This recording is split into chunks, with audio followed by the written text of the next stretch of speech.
শেখ মুজিবুর রহমান যে বাকশাল কায়েম করেছিলেন, সেই বাকশালকে খান খান করে তিনি বাংলাদেশ জাতীয়তাবাদী দল গঠন করেছিলেন।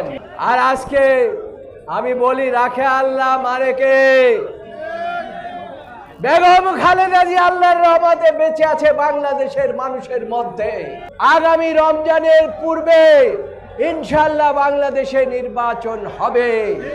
এই নির্বাচন কেউ প্রতিহত করতে পারবে না আল্লাহর রহমতে।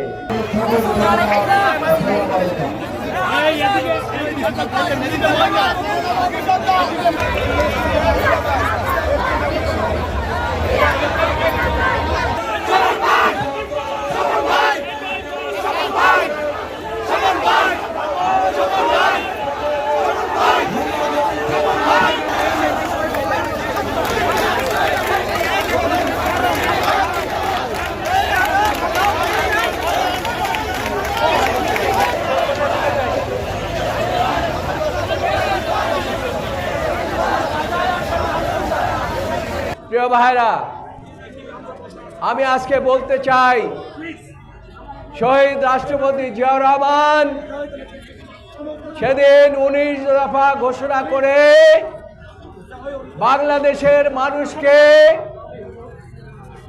ভবিষ্যতে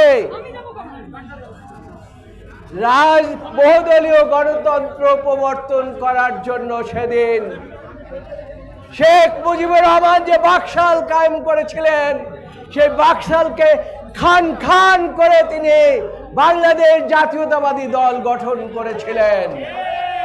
সেটাই হচ্ছে আজকের প্রথম সেপ্টেম্বর, 1 সেপ্টেম্বর শহীদ রাষ্ট্রপতি জিয়াউর রহমানের প্রতিষ্ঠিত দলকে ঐক্যবদ্ধ রেখেছেন।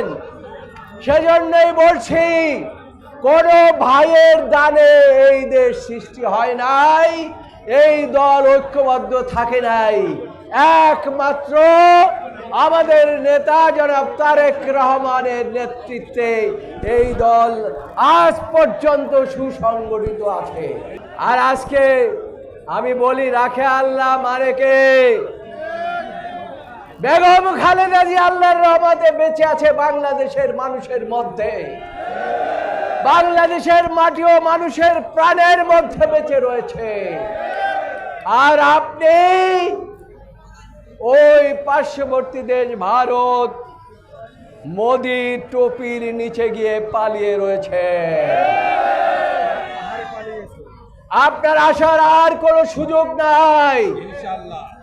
আল্লাহর রহমতে বেগম খালেদা জিয়া বেঁচে থাকবেন, আর আপনি ওখানে মোদি টুপির মধ্যে বসে আপনি জ্বলে জ্বলে মরবেন।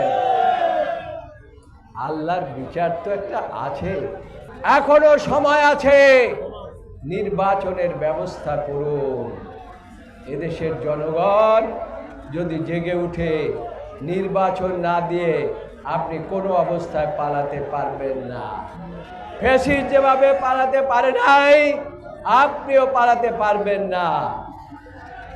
একটি দুটি দল আছে, তারা এই নির্বাচনকে ভণ্ডুল করার জন্য তারা তাদের সাধ্যমতো চেষ্টা করছে।